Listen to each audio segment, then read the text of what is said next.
Hey, so I'm kind of excited. I sat down and getting ready to record today, I sat down and I made two lists. One, just to make sure I didn't miss anything, I made a list of the labors of Heracles. And it's a list 12 items long. Now, the funky thing about that is, if you can remember way back to when we started, and today's labor is actually the seventh labor. So it was a while back. We're talking 2 months ago. Heracles was found guilty of the crime of killing his family, specifically his wife and children. And so the punishment he was given was to perform 10 great labors for his cousin, King Eurystheus of Tiryns. But, as I just said, there are actually 12 labors here. And soon you'll find out why he ended up having to do those extra labors. The other thing I made a list of is I sort of planned ahead for the next several videos. And I'm excited because we're going to do today the story of the Cretan Bull. And the week after that is the story of the mayors of Diomedes with my favorite bonus round Heracles story. Because there are a ton of Heracles stories other than the labors, but the labors are sort of his iconic, most important, his greatest hit stories. But one of the bonus round stories is Antaeus the Wrestler. And I love that story so much, I'll be throwing that one in as a bonus part for next week. But I've got this planned out. This week, the Cretan Bull. Next week, the mayors of Diomedes.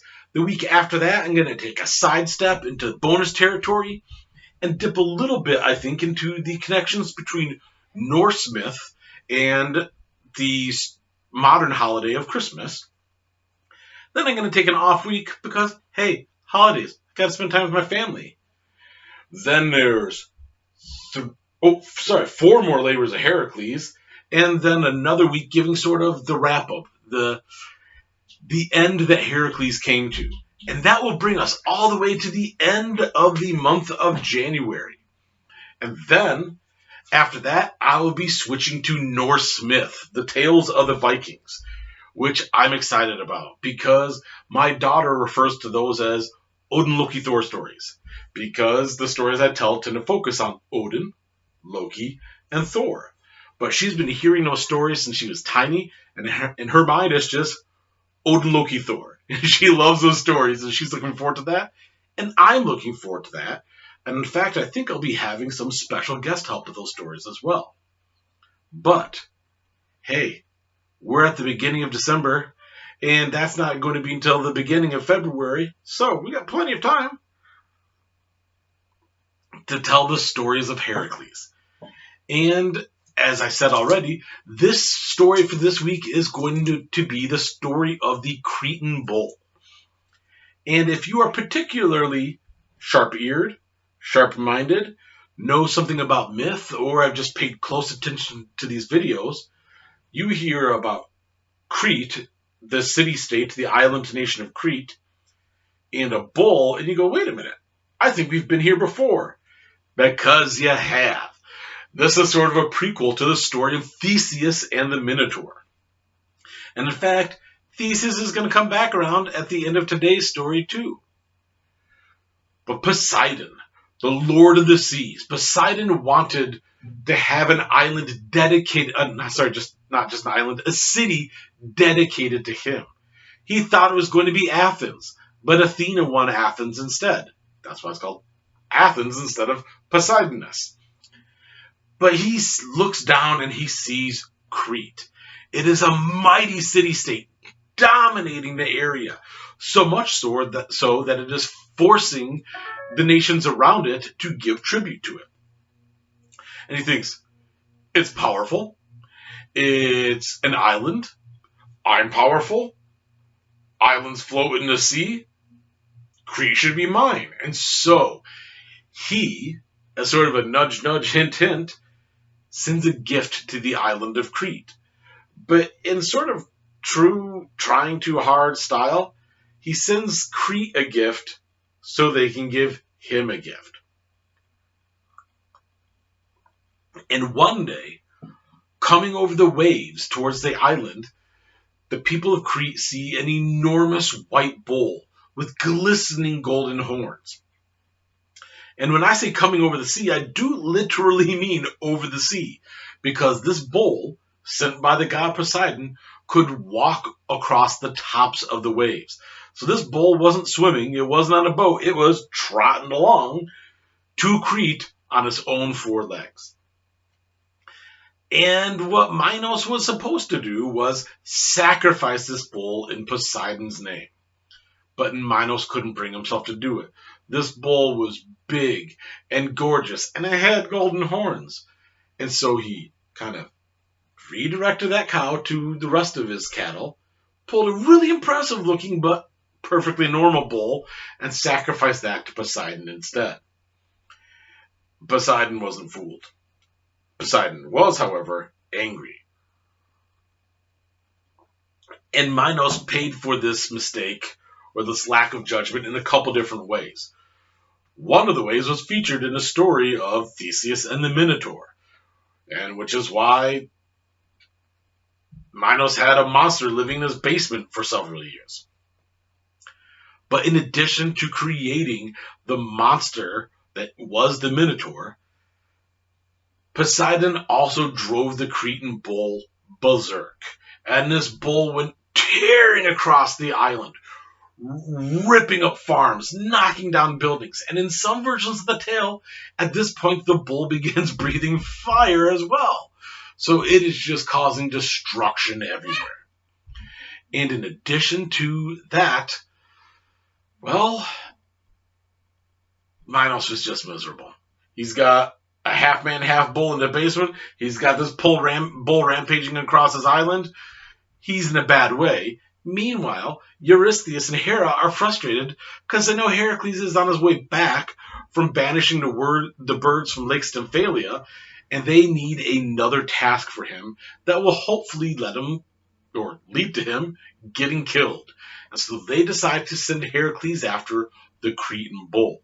And much like the Erymanthian boar, but even more dangerous than the boar, this bull must be brought back alive.